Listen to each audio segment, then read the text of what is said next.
Welcome to A Healthy Curiosity, the podcast that explores what it takes to be well in a busy world with self-care strategies from Chinese medicine.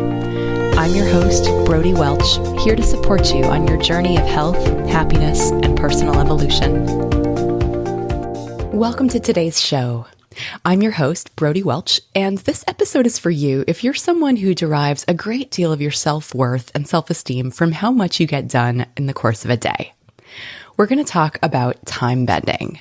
So whether you are someone working in a high-demand job, a self-employed person who drives themselves hard, a parent or a caregiver trying to keep up with the demands of your household, or someone with a lot of creative irons in the fire, you're going to want to listen to today's show.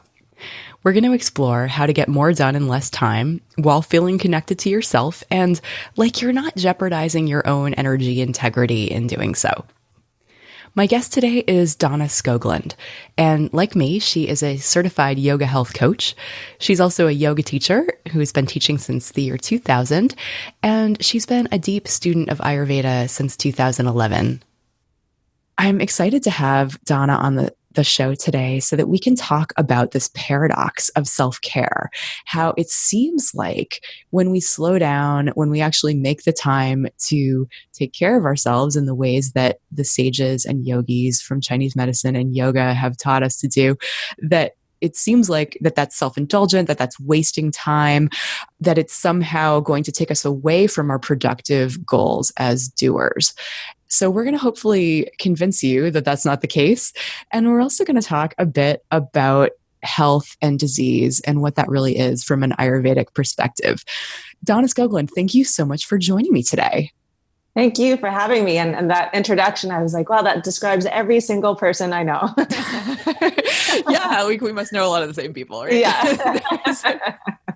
Well, and it's really common, right, in our society that anyone who's heard the show before or has heard me speak on any podcast is familiar with my criticism of our cultural addiction to yang and demonization of yin. And it's like, so yang being the active, the doing, the speedy, the productive, the external, the how it looks, not how it feels. All of that is kind of inherent in capitalism. It's the soup that we're all swimming in and can't even see that that's maybe part of our bigger belief system that we've internalized about who we need to be in order to feel okay.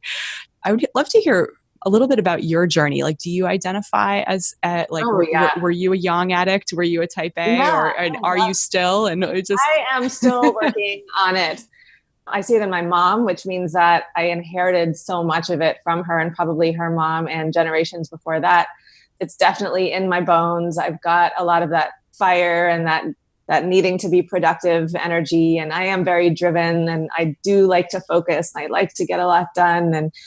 But I have also suffered because of it. And I did manifest an autoimmune disease, and I'm absolutely, like, no doubt about it. It comes from that imbalance that I've had. So it was more and more important for me to actually build in this rest and self-care into my life because it's basically a non-negotiable. It has to be. Was developing that autoimmune condition the wake-up call? Yeah, well, I had already been learning about Ayurveda and on this journey. So I think that, again, even though I had been changing up a lot of my lifestyle when I learned about that I had that disease, but then I actually could put two and two together. It was like, okay, this happened because I've had these tendencies for my whole life, and just like a year or two of changing them wasn't really enough to kind of. And that's how disease happens, right? It happens over a long period of time, and there might not be an actual physical manifestation until it's kind of a little bit. Right. I like that, just that notion that there's this continuum in Chinese medicine and Ayurveda, the idea that there are energetic imbalances that exist before physical symptoms develop. And so health is not this binary disease present or disease absent. it's this continuum. And so like, and the more aware and subtly attuned we are to ourselves and what's going on in our bodies and minds, the more likely we are to catch disease before it knocks us over the head with with not having a choice in the matter. And this is not, of course, to blame anyone for their illness. I always want to be really clear that that's the case. But there's so much of how we're living that contributes to whether or not our bodies are able to keep up. And of course, like, I love that you brought up that like this is part of your familial pattern. You got a lot of this from your mom. It's in your constitution because we inherit our constitutions from our parents, right? At a DNA level, you also see it role modeled for you. If this is not a biological parent, we can still inherit those tendencies and those values from the situation that we grew up in. And that's fine. It's not about like all of us needing to like that's probably always going to be a part of you, just like it will always be a part of me. But it's about not being a caricature of ourselves, right? Yeah. And also for really like the law of karma of that everything has a reaction. And so we need to take full responsibility. And even though like there's things that are very subtle that we need to start to really attune to, those are, those little things are actually having an effect. And it's really about, not being the victim of whatever manifestation comes, but taking full responsibility. And I'm just a huge proponent of really owning where you are and what is happening with you and what is manifesting, and then putting your health in your own hands. And that's what I love about these ancient sciences, is that it really gives you these tangible ways to bring your body back into balance and heal.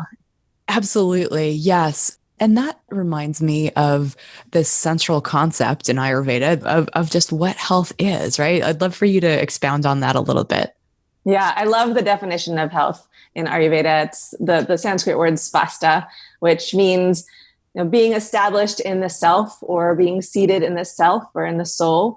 And I love that because it is really pointing to a deep confidence. And I talk to a lot of people about their health, and I see that so many people are lacking self-esteem and self-worth. And as a result, they're not setting boundaries, and they're overextending themselves, and they are living in fear of judgment. And as a result, they're burning themselves out, and they're running themselves down, and they're getting sick. And that it becomes this downward spiral, because as they keep overextending themselves or overcommitting themselves or overstepping their boundaries, they just feel worse. And then they have even less trust and self-confidence, which just perpetuates the whole thing. It's so true. And so you're externalizing, too much of your energy is going outward. You're externalizing your sense of self based on how much you're getting done, or how just some sort of any of these external markers. You're also probably externalizing your self-care to experts, right? Like doctors or chiropractors or massage therapists or acupuncturists or naturopaths or whoever, and forgetting that we have like just so many ways of steering that are actually in ourselves. I love the other part of Svasta, being seated in yourself. To me, that evokes this concept that I'm becoming more enamored with, is that these self-care practices are how we embody self-respect, that we embody it. Being seated in ourselves means that we are in our bodies. First of all, that we're in present time, but we're also, by attending to our physical bodies, because there's this interplay and relationship between the physical body and the mind and our intuition, our ability to feel happy or blissful, as well as deeply fulfilled. There's this interrelationship. I'd love for you to talk a little bit about, for example, how doing something for your body helps the mind. I like to think of it as shape shift to state shift. And I actually learned that concept from yoga, because what we do in yoga is we actually put our bodies in these different shapes. And then as a result, our mind state shifts. So we shape shift our physical bodies, and we actually end up being in a completely different mental state afterwards. Absolutely. Yeah. So like warrior pose, like there is a fierceness that's required to hold your body there. It's hard to not feel a certain energy that comes over you, versus like child's pose, putting your head on the floor, calming the nervous system, right? Exactly. And I don't know if you've heard of Amy Cuddy, and she's got her famous body language. And the same thing, I mean, this has been proven scientifically that the shape that you put your body in actually impacts the state your internal state. Yeah, I know that her research has been criticized. Like, I don't know if that stands up, but there's plenty that does, right? Like the fake it till you make it, like smiling actually does make you happy. Like opening your chest actually does make you more likely to connect with the people around you versus like a crossed arm posture, like all that. So there is definitely this feedback loop. Yeah, exactly. And I actually translate that to self-care because it's the whole fake it till you become it, because even if you don't initially feel that sense of self-worth, when you start to take care of yourself, you're proving to yourself that self-respect that you're saying. And our identity comes from our behaviors. Like our identity is shaped by the actions that we take. So when we start taking actions to take care of ourselves and deeply honor and respect ourselves, then we start to respect and honor ourselves. And it's like we actually have to like just go through the motions of self-care initially. And then we start to change our identity because we are proving to ourselves that, oh, actually, I do care about myself. Right. Provided you actually look at what you've done and you run it through your, Well, like, conscious. Yeah, exactly. For but sure. That's that self-study piece from yoga that we can bring in, right? Like that looking and being like, oh yeah, I just basically proved wrong this limiting belief I have about what I am and am not capable of. And that just being able to update your own files on yourself. Right.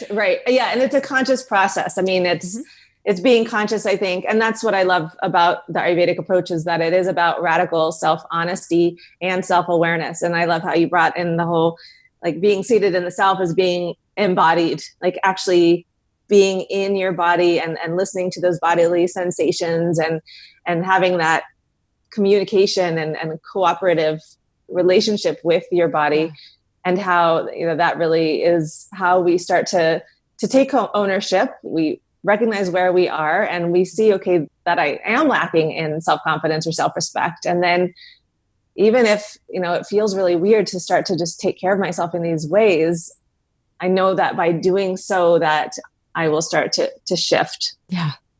I realized actually after teaching people these simple, like on their face, simple body habits, right? Things like getting enough sleep and eating nourishing food and self-massage and meditation and like these things, that if I ask myself the question, like, this isn't just a laundry list of stuff that's like a good idea from some external source that I'm going to like take on faith. But when I ask my inner wisdom, I'm like, how would I take care of myself if I actually respected myself? If I was somebody that really just like did not take shit from anybody, like what would I do? Like I would make sure that I got enough sleep every night. I would make sure that like, yes, I do my work in the world. I would definitely be purposeful. I wouldn't be lounging around on a beach all day. Like I would be deeply like in line with trying to impact people's lives and up level the consciousness of the planet. Well, that's your dharma, right? Yeah, exactly. Right. Like there's that, but it's like, I certainly wouldn't be pushing myself to do it beyond my natural limits. Right. And I certainly would make the, like if I really do have like this inner divinity, like how am I nourishing her? How am I taking care of her? Like, how am I, am I treating her with respect?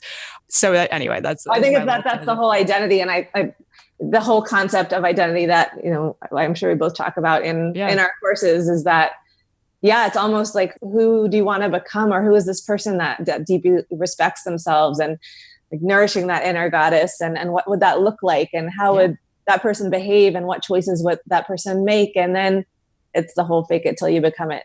Exactly. And that's what we do in our groups, right? Is like we hold space for people to become it, because at first it doesn't feel even maybe safe, right? If it challenges old notions of identity. Okay, so we could go on this tangent, but I want to bring it back to this idea of the paradox of self-care and like how actually taking time for ourselves enables us to be more efficient and better at productivity. So I'd love for you to speak to this concept of time bending. Well, there's 24 hours in a day for all of us. And we feel like often most people, those people that you described in the beginning, that time is finite and very limited and scarce and never enough. Yep. And it's, again, the idea of time bending is that, this is that kind of the Einstein view of time, that time is actually relative and time comes from us. And so we can stretch time, we can shrink time, we can actually determine our relationship to time. So most people have this relationship to time where it's like they're rushing against the clock constantly. Yeah. Except maybe like if you have a timer set for meditation, in which case like a minute feels like it goes on forever. True, like exactly. if you're in that mindset, yes. like then it's like, what so are you true. kidding? This is the longest minute ever. Absolutely. That's so true. Exactly. But something like meditation, for example, if you just take that practice, is that it actually enables us, through being able to sit and be quiet and to focus, we can actually be more efficient in our work and in our daily lives, because we're not making silly mistakes. We're more purposeful. We're more mindful. We're more intentional, so that we're not actually wasting time. So I see it kind of it working in different ways, like these practices of self-care, like meditation or like sleeping or even exercise. Like we're just more at our peak when we do these things, so that we are more productive, when we can actually be more efficient and get more done. Especially throughout the day. Like I've found like on these days that I'm working from home, if I just get up and take a 20-minute walk, I'm so much more focused, but it can be hard to justify. Like, like, oh, you can't take a walk. You don't have time. You still haven't done X, Y, and Z on your to-do list. What do you say when that voice raises its head? Like, cause it's one thing to know these things intellectually, and I explain it to people a lot of times with the yin and yang metaphor, right? That like, it can't all be yang, like that we need yin to support that.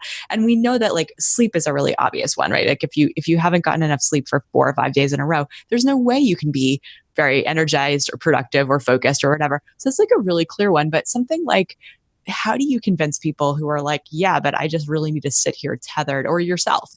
Well, yeah, the way that I convince myself. So when I know that there's something that I need to change in my life, for example, back when I decided I should stop drinking coffee, I basically immersed myself in information that convinced me that coffee was not good. So you had a mindset shift first. Yeah. Or like you created that for yourself. I created it. Mm-hmm. And that I do this all the time. So when I've decided, okay, I'm going to go that route, it's like I just inundate myself with those messages until something clicks. Because you're absolutely right. Like we can know something on an intellectual level, but to be emotionally mature enough to make those choices is two very different things. And I think we all know this. Like we know what's good for us, but doing what's good for us, it doesn't always happen. So we have to be actually emotionally mature enough. And that I think comes with convincing yourself, really. And until you get it on a visceral level. For me, it's like reading books like Peak Performance and just keeping those messages coming in until I really can embody them, and then trying them out, experimenting, seeing that, okay, I need some space. A walk would be really good and actually help me figure things out, so that when I do come back to work, it's going to be so much faster. In a culture that glorifies busyness, it's easy to overextend ourselves, making the days longer by making the nights shorter, working through lunch, blowing off exercise, beating ourselves up for not meeting our own impossibly high standards. It can be really easy not to notice that comfort behaviors like numbing out with Netflix and a bag of chips have become regular substitutes for feeling connected to ourselves, loved ones, our intuition, and creativity. Until you realize that you're not in the body that you want. You're not experiencing the joy that you want, but that you don't know quite how to break out of the cycle. It's time to put yourself at the top of your own to-do list and start embodying self-respect. What might that look like? You'd get enough rest. Eat, move, breathe, and connect in ways that honor your being, not just your doing. You'd set boundaries to have more time for what matters most. You'd feel less stressed, more calm and confident. You'd feel lighter and more comfortable in your body. And leading by example, you'd help everyone around you do the same. That's how we roll in my Level Up group. See, I believe that you have the right to take care of yourself, even before all the work is done, and that when you do, you get more done in less time and are able to show up for the people that you love with kindness and patience. I'm looking for 5 people who are ready to start practicing self-respect this September in the next round of Level Up. It's hard to go against the grain of an entire culture by yourself, and way easier in community. If you're ready to start honoring your being, visit the Level Up page at brodiewelch.com and schedule a discovery call with me. If it's a good fit, I'll invite you to join this life-changing community. That's Brodie with an IE, Welch with a CH, and hop on my calendar. Now back to the show. Structuring your environment. I got a puppy for the reason, I mean, I love dogs. Mm-hmm. I didn't only get it for this reason, but one of the reasons was to actually get me to go on walks more, because I can sit at my computer all day and just like work. So like your puppy is your accountability partner here, like, or your growth buddy.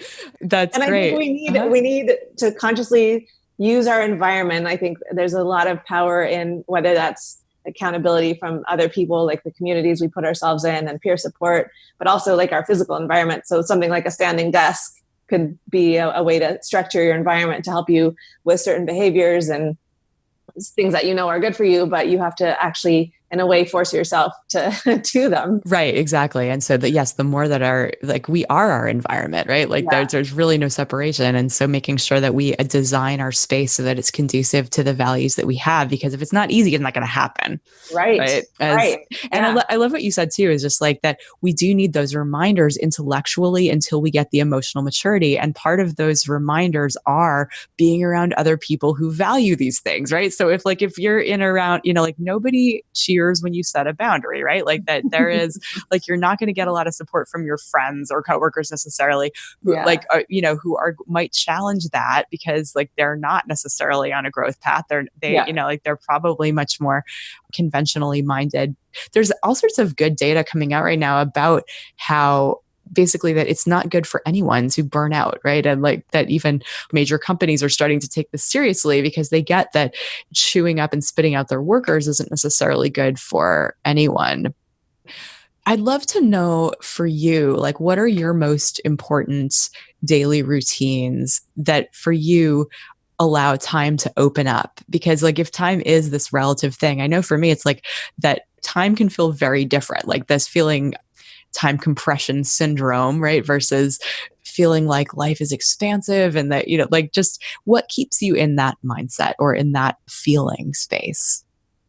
Definitely sleep. I mean, I used to be the one that would catch up at night because I have two little boys. And once they were in bed, that was my time to get on the computer and check emails. And so when I started to really change my lifestyle, I set really strong boundaries around work is done at this time. And I do not work at night. Like that is a rule for myself. And I am in bed by 9:00 and asleep by 9:30. And that's very much a non-negotiable for me. So you had a reason that you were on the computer because that was you time. Like, where did that go? Do you just lose out? No. And that's the thing. It's like, I talk to a lot of moms that it's like, that's the only time for themselves. And so they either use that time vegging out, which means usually staring at Netflix or Facebook, which actually is just depleting even more. And borrowing, I love the idea of like borrowing energy from tomorrow. And then you just start the next day even more depleted and more tired. Yeah. So I completely changed the way I use time during the day. And so I knew that if I didn't have this time at night, I had to find time for it during the day or in the morning. And so I have a lot of time in my mornings because I'm going to bed earlier. And that time is, first of all, we're so much more clear and more focused, and our minds are much more awake in the morning. So trying to do work at night versus trying to do something in the morning, you'll just, again, get a lot more done because you're tired at the end of the day. You have usually nothing left. Like my mind is just mush. Like I don't even try to engage my mind at night because I know it's just very ineffective. And especially like we know that willpower is a limited resource. And by the end of the day, through decision fatigue, like that, it's much harder to stay on task. Like because that requires a certain amount of focus that we have to marshal, right? Yeah, exactly. Yeah, it takes glucose. Like every decision in willpower, it all takes glucose. So yeah. So I, again, was just much more intentional with my time during the day. And when I had time in the day, I used it. I was just much more focused, less distracted, because I knew that that was my time to do what I needed to do. And then if it didn't happen, it didn't happen. But I just really changed. I just didn't waste as much time. Because I think, although most people talk about how their lives are so full and busy, I know for a fact we're all wasting a lot of time. If we really look at how we are spending our time, and how many times are we checking Facebook or Instagram or email, or just doing things that are not really important. Yeah, that's that idea of kind of like seeing where we're leaking time, like Yeah. that, and plugging those leaks. Do you have firm boundaries around that with yourself, or like, are you just not in the habit of doing those things, or is it the kind of thing that you consciously like? Do you have I check Facebook between 11:45 and I mean, is I have there? tried that, and Uh-huh. I have not yet been successful at Hmm. sticking to that myself. Uh-huh. So I don't have firm boundaries, although I know when I work, I can stay pretty focused. Like I've trained myself to have one thing that I'm working on at a time, but I don't have specific times that I'm like checking the email. And I do set boundaries in the morning. I do not touch my email or anything until after I have exercised and meditated. So for the first hour of my day, Hmm. I do not touch my phone or my computer unless it's like a yoga video that I'm watching. And I'd love to hear your reason for that. I know my reasons for that, but yes, like what has that done for you?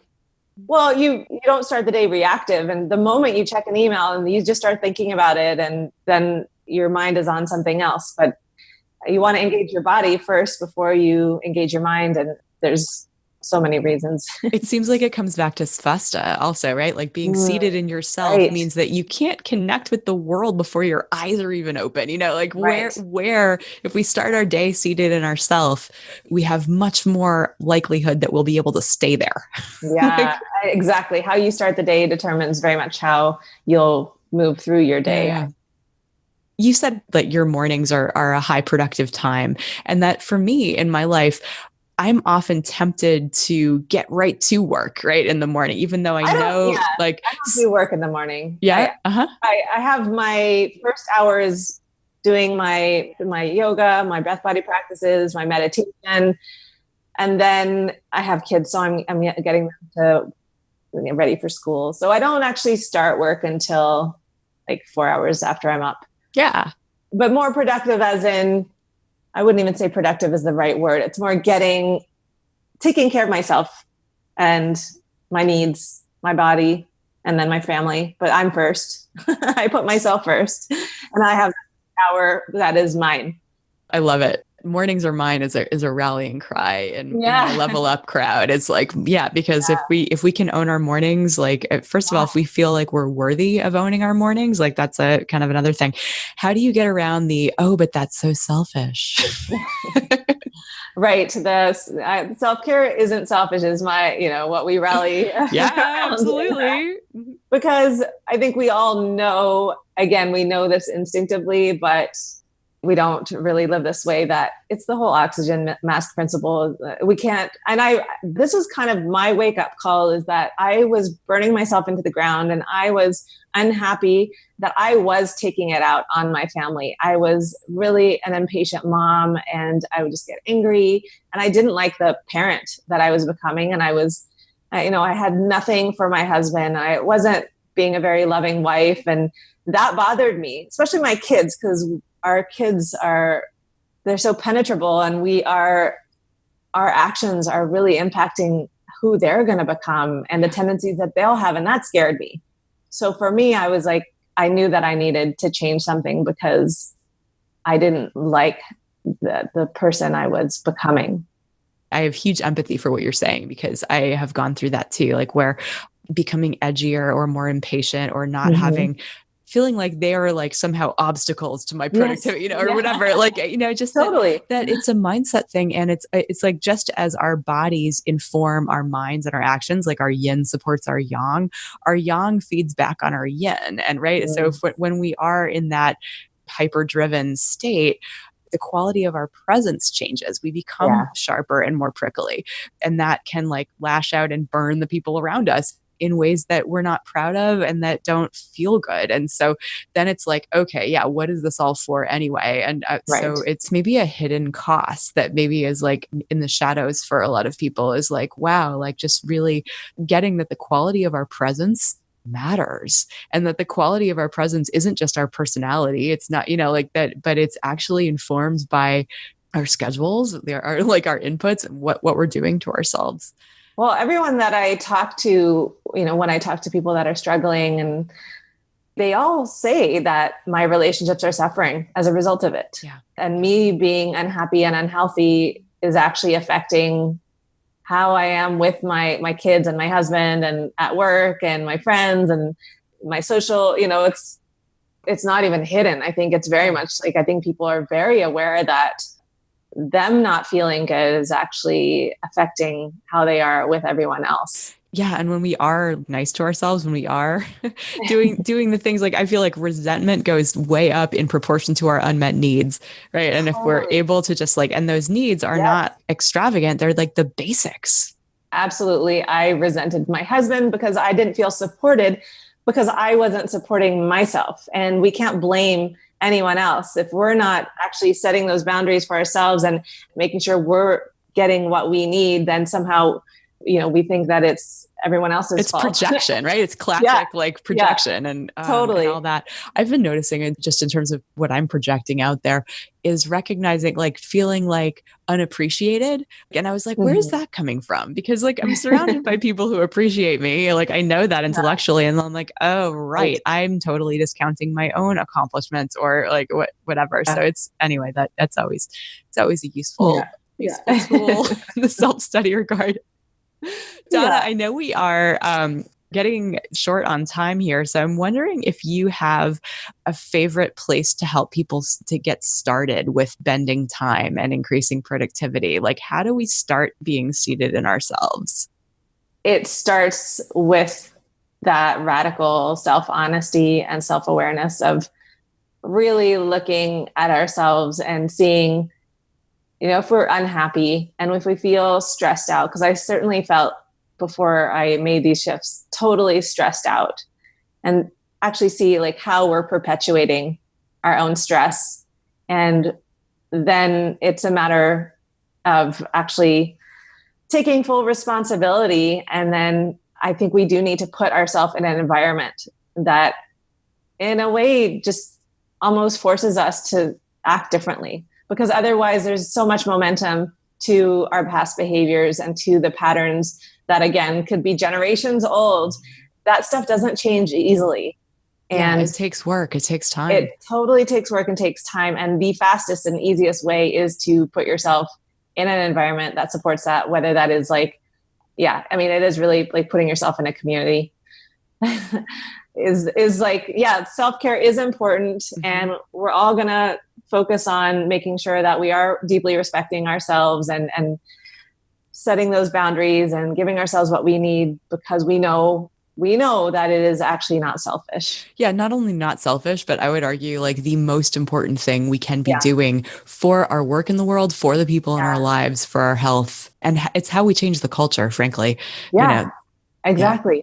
I know. And that's the thing. It's like, let's band together so that it can be doing it together, and recognizing that it's not uncool to go to bed early. I get made fun of all the time. It's like, it's Donna's bedtime. I'm like, I really don't care. Right. Exactly. Rocking the rest of my life. Thank you. Even if it's a little dorky, it's totally cool. Yeah. But you're going to be lame together. So it's all good. Yeah. I feel like that's one of the really fun things about, leading my coaching group. I'm sure you have this in yours as well, right? Is seeing how the counterculture brew, right? Seeing how people's beliefs change in response to the support of the group and response to being kind of immersed in this chronic dialogue that informs our thoughts, that until we really start to believe them ourselves.